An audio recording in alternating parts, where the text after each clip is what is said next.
এখন আমি আলোচনা করব ক্লাস 12 এর বাংলা সিলেবাস নিয়ে। দ্বাদশ শ্রেণীর সেমিস্টার 3 ও সেমিস্টার 4 এর সিলেবাসের কিছু বদল হয়েছে। আজ মূলত আমি আলোচনা করব তোমাদের থার্ড সেমিস্টারের সংশোধনের পর যে সিলেবাসটা হলো তার পূর্ণাঙ্গ সিলেবাস নিয়ে এবং সেই সঙ্গে নম্বর বিভাজন নিয়েও। ক্লাস 12 সেমিস্টার 3 বাংলার পূর্ণমান 40, মোট নম্বর থাকবে তোমাদের 40 এবং পরীক্ষাটি সম্পূর্ণ হবে এমসিকিউ টাইপ প্রশ্ন দিয়ে। প্রতিটি প্রশ্নের জন্য 1 নম্বর থাকবে, অপশন থাকবে তোমাদের, অপশন থেকে বেছে নিয়ে উত্তর লিখতে হবে।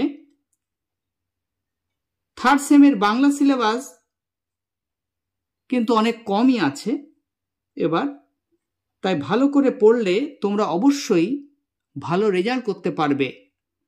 তার জন্য প্রথম থেকেই টেক্সটগুলোকে বারবার পড়তে হবে, তাহলে সব এমসিকিউ এর উত্তর তোমরা পারবে। আর তাই সিলেবাস সম্পর্কে তোমাদের সম্পূর্ণ ধারণা দিতে আজকের এই ভিডিও।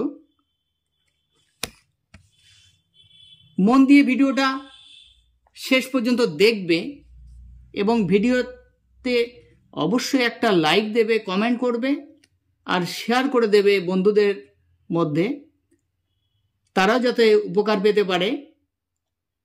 আর যারা চ্যানেলে নতুন তারা অবশ্যই সাবস্ক্রাইব করে রেখো এবং নোটিফিকেশন বেলটা অন করে রাখবে, যাতে আমার এই গুরুত্বপূর্ণ ভিডিওগুলো সবার আগে তোমাদের কাছে পৌঁছে যায়। আমি সিলেবাসটা নিয়ে আলোচনা করব, তোমরা সিলেবাসটা দেখে নেবে এবং এখন থেকেই তোমরা ভালো করে টেক্সটগুলোকে ঝালিয়ে নেবে, ভালো করে বুঝে বুঝে রিডিং দিয়ে পড়বে, তাহলে সব প্রশ্নের উত্তর তোমরা দিতে পারবে অবশ্যই। দেখো, সংশোধিত যে সিলেবাসটা সংশোধনের পর হয়েছে আমি সেইটাই পূর্ণাঙ্গটা দিয়েছি, এটা ভালো করে দেখে যাবে।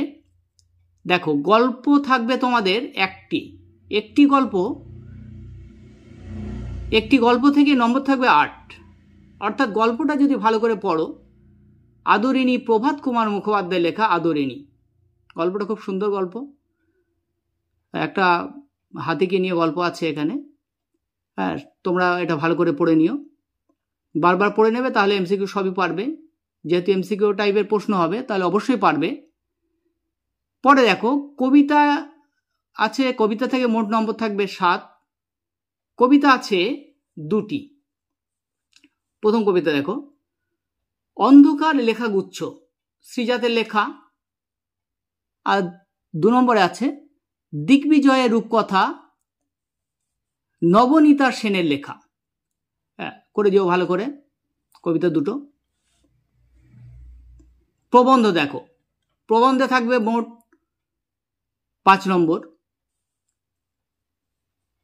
প্রবন্ধ থাকবে বাঙ্গালা ভাষা, স্বামী বিবেকানন্দের লেখা, পড়তে হবে। তারপরে দেখো, ভারতীয় গল্প ও আন্তর্জাতিক কবিতা, মোট নম্বর 5। ভারতীয় গল্প কি আছে? পোটরাজ, শঙ্কর রাও খারাটের লেখা, মারাঠি ভাষায় লেখা গল্পটা, অনুবাদ করেছেন সুনন্দ চক্রবর্তী। পরে দেখো, আন্তর্জাতিক কবিতা, তার সঙ্গে পাবলো নেরুদার লেখা। পাবলো নেরুদা একজন বিখ্যাত কবি, তার লেখা। এবং সেই কবিতাটির বাংলা অনুবাদ করেছেন বাংলারই আরেক উল্লেখযোগ্য কবি শক্তি চট্টোপাধ্যায়। তারপরে দেখো, ভাষা থেকে মোট নম্বর থাকবে 10, কিন্তু সেই হিসেবে সিলেবাসটা এবার তোমাদের ঠিক আছে, অনেক কমই আছে। ভালো করে যদি পড়ো তাহলে অবশ্যই সবগুলো উত্তর দিতে পারবে প্রশ্নের। দেখো, ভাষার থেকে প্রথম থাকবে ধ্বনি তত্ত্ব, ধ্বনি তত্ত্ব।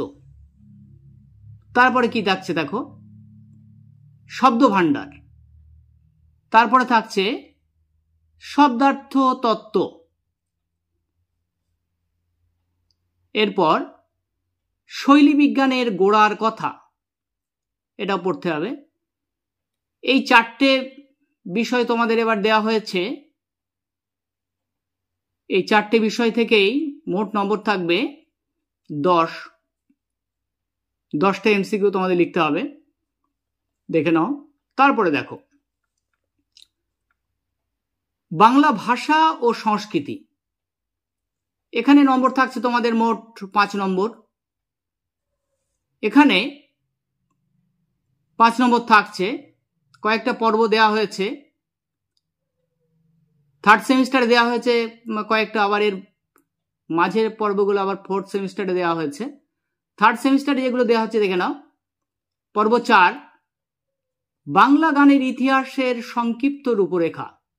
বাংলা গানের ইতিহাস সংক্ষিপ্ত রূপরেখা তো দেওয়া হয়েছে। নেক্সট দেখো পর্ব 7 বাঙালির বিজ্ঞান চর্চার সংক্ষিপ্ত পরিচিতি। বাঙালির বিজ্ঞান চর্চার সংক্ষিপ্ত পরিচিতি। তারপরে দেখো পর্ব 8 বাঙালির ক্রিয়া সংস্কৃতি।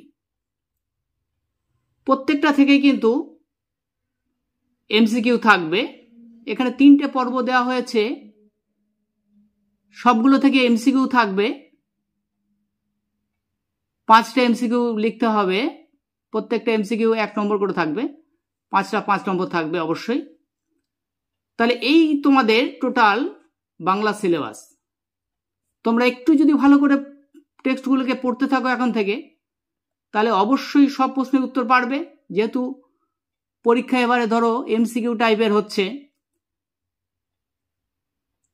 তাহলে সেই জন্য আমি কি করেছি, তোমাদের সিলেবাসটা পূর্ণাঙ্গ সিলেবাস, সংশোধিত যে সিলেবাস সেটা দিয়ে দিলাম। তোমরা পড়তে থাকবে টেক্সটগুলো, তাহলে দেখবে ভালো রেজাল্ট করতে পারবে।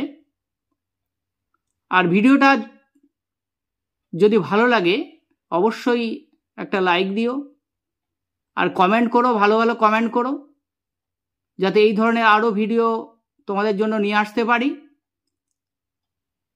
আর শেয়ার করে দিও সবার মধ্যে। অন্যান্য সবাই তোমাদের বন্ধু বান্ধব আত্মীয় পরিজন যারা আছে,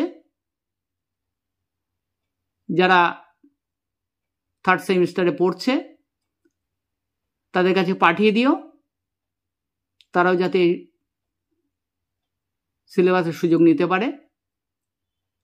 আর অবশ্যই যারা চ্যানেলে নতুন, তারা চ্যানেলটাকে সাবস্ক্রাইব করে রেখো, আর বেল আইকনটাকে প্রেস করে দিও, যাতে সবার আগে ভিডিওটা তোমাদের কাছে পৌঁছে যায়। তোমরা ভালো থেকো, সুস্থ থেকো। আজকের ভিডিওটা এই পর্যন্তই।